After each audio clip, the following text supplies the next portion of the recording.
Okay, so opening play of the game here. Let's take a look at it once, and then we'll come back and watch it again in slow mo. Just get a few yards pick up there.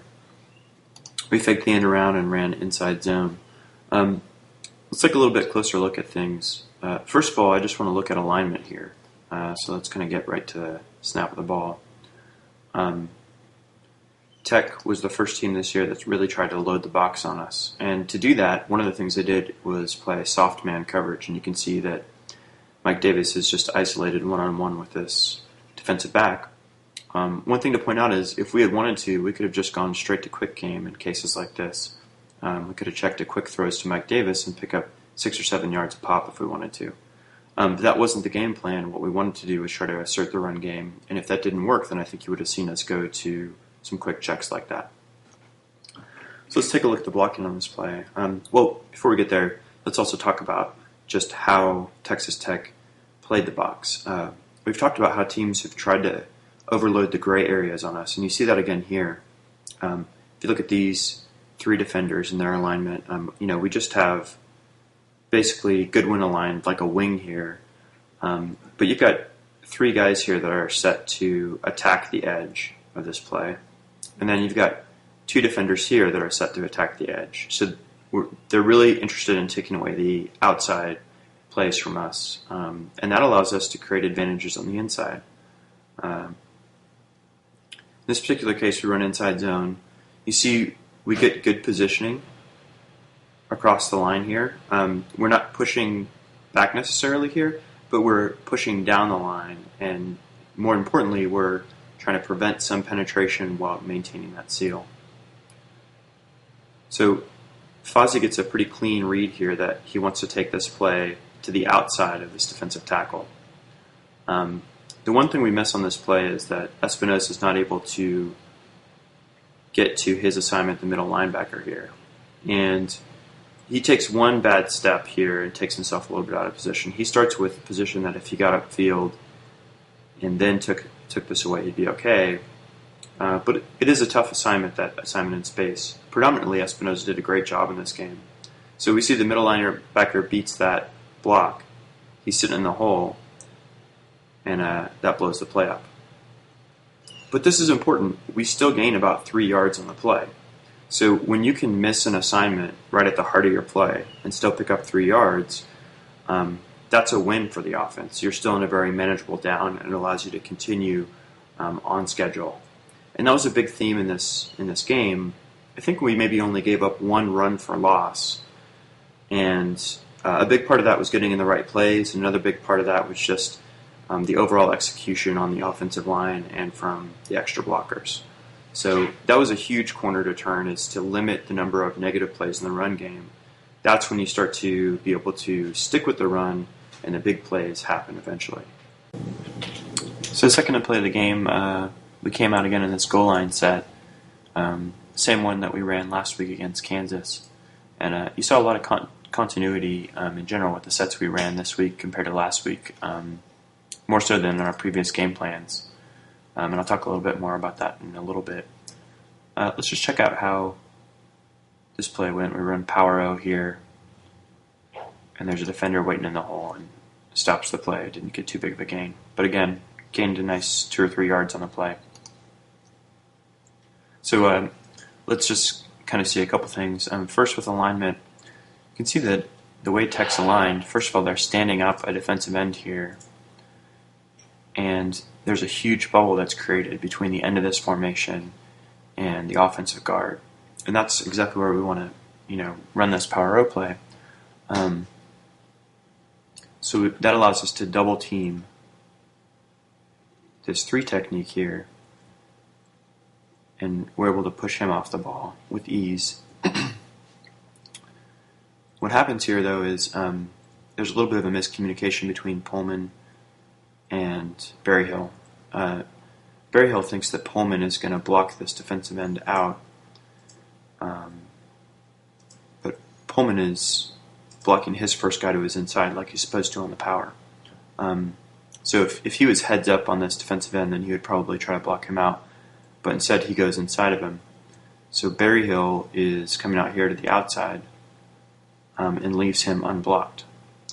And then Snow coming across should read, okay, well, there's a defender sitting in the hole that no one's picked up. I'm last one through. I need to pick him up and kick him out. But he leaves him, and so he's free to make the play and stop this. You can see if that doesn't occur, if any one of those three guys picks him up, then every other block we have set up for this to get to the second level and force a safety to make a play. So, sometimes this happens early in a game. You haven't actually seen the defense you're going to face live. You're seeing their alignments for the first time earlier in the game against your formation, and sometimes you confuse assignments. One area that I would say we could improve on, despite just having a dominant effort the last 2 weeks, is again our offensive linemen making decisions on the fly and worrying kind of not so much about their assignment, getting to the point where they know their assignment, but when something goes wrong, that they adjust on the fly. And that's kind of the case here. This is not Snow's assignment, but he should sort of have the recognition to say, well, this guy needs to get blocked. This is the first priority. So there was a couple instances in that game where, in the game where we could have, had plays break a little bit bigger if we had linemen make a little bit more of heads-up plays. So I felt like this was one of the bigger plays of the game for Ash. It's 3rd and 5, and we run seams and hitches, and he hits Mike Davis on the seam here. Beautiful pass, hits him right in stride, and pick up the first down and a lot more. So what I wanted to look at was a couple things. First, let's look at the protection on this play. You can see Espinoza opens up this passing lane. Him and Walters, both by blocking the nose and the defensive tackle outside, open up this passing lane right up the middle. And then if you watch Davis on this route, something that maybe people didn't notice on this play initially was this play should go for a touchdown. Davis gets hit right in stride. There is no one deep here. So all he has to do is catch this ball and just continue upfield. For some reason, I think he felt like this defensive back was on his tail a lot harder than he was. So he tries to cut around him here. But instead, that just, creates the tackle. If he had just continued upfield, then that's a touchdown. So, that should have been a touchdown pass from Ash on that play. Great pass, and that's a huge play for our offense. If we can pick up, 3rd downs from spread sets, with what we're doing in the run game, then this offense becomes much, much more dangerous. So 2nd and 7, and I just want to pay attention to as DJ Grant motions into this spot. Notice he takes a little bit of a wide gap between him and Cochran compared to the rest of the line's splits. And so that kind of plays out badly on this play. We motion here and run inside zone, and so you can see the defensive end comes down the line, is able to crash on the line and make the play on Bergeron.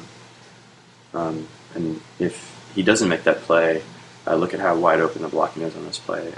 He either can cut up here or he can take this outside, and either way, that's looking like a big game.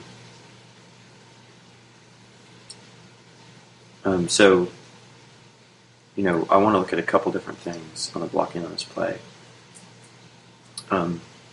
So first of all, how could this problem be avoided? Well, one, if Grant aligns a little bit tighter here, then he's got a better shot at getting control of this blocker. You can see he wants to get that helmet placement, but he just can't quite get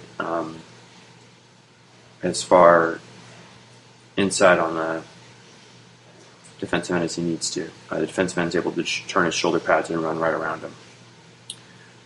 So there's a couple things that can happen to help that. One is that, in my opinion, part of what you want to see is Cochran maybe give a helping push as he comes through here. And just for comparison, these two guys are kind of working under similar circumstances to Snow and Espinoza here. So see how Espinoza, he's making sure that Snow is able to hook up with this assignment first and then progressing to the next level. And you can see, as a result, he gets a little push, and the nose tackle is opening up his stance here to try to get outside this block. And Snow takes advantage of that and just rides him downfield. So that's great. And on the backside of this play, that's kind of what you want to happen with both of these linemen. That is, you don't want to allow them to ride down the line of scrimmage into the play where this is intended to go. Instead, what you want to do is, if they open up, you want to be able to push them down the field, or you want to slow their progress enough to keep them going down the line. So you'd like to see that kind of combo blocking in both of these cases on the backside. Then on the front side, it's a little bit different. You can see what Walters does here. His lineman wants to get outside of him too, but he's able to just ride him down, let him penetrate, and ride him out of the play. So that's fun on the play side because that actually helps you create a bigger running lane where this is intended to go. This version of Inside Zone is intended to go to the A gap. So that's exactly what we want.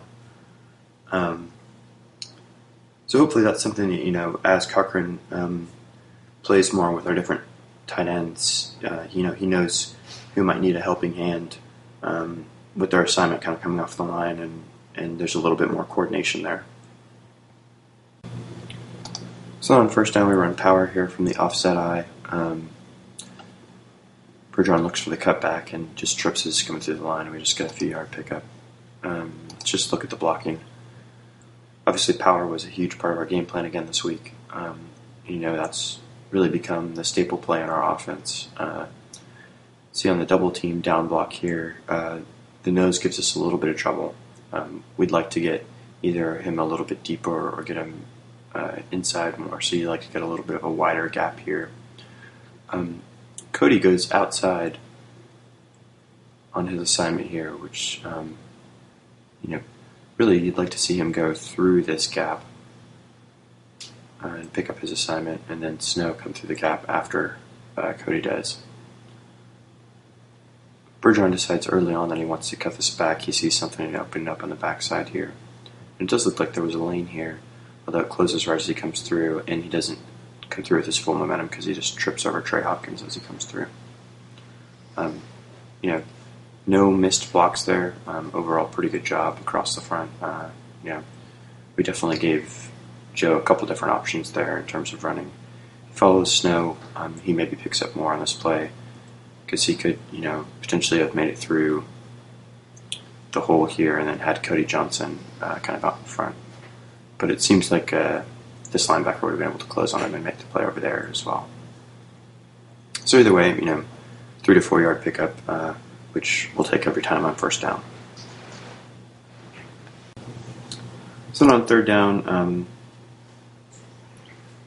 we motion into a 3 wide set here. I just want to kind of point out what that motion does before snapping the ball here. One of the things we've been seeing a lot in obvious passing situations is edge blitzes from teams to try to get at Ash from the wide side of the field.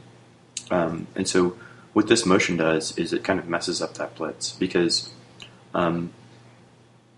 Fozzie splitting out here forces this corner to split out wide. And so if he's coming on a blitz, the defense at that point cannot leave Fozzie uncovered. So his blitz is basically destroyed at that point. So that's important just in terms of making sure that we're putting Ash in a situation where he's not going to have pressure immediately in his face. As he drops back here, he doesn't see anything he likes, and we couldn't see downfield here, so it's hard to tell what he saw. And I don't remember in person what the routes looked like. But Hopkins gets beat on a speed move, and Cochran gets beat on a spin move, and so the defense is getting pressure here. So probably what you'd like to see is once Ash comes back and he doesn't see anything he likes, you'd like to see him take off right now. Instead, he takes that extra hop, and that extra hop makes all the difference here. That's what actually gets him sacked. You also just like to see better protection in that situation. If you watch the line here, we're running a slide protection, and one thing is on the slide protection, Hopkins can't get beat outside. He's got help inside, but he cannot get beat outside by that speed move. And then the other thing is that the spin move, it's a great spin move from their defensive tackle, but as Cochran gets a little bit more savvy, he won't get beat by that. So, one of the things you can do if someone's trying to, it's just about hand placement. So, that free arm, he's got to get his hands inside on there. But he does do a nice job once he gets beat by that move of actually riding the defensive lineman out of the play and actually gave Ash room to step up.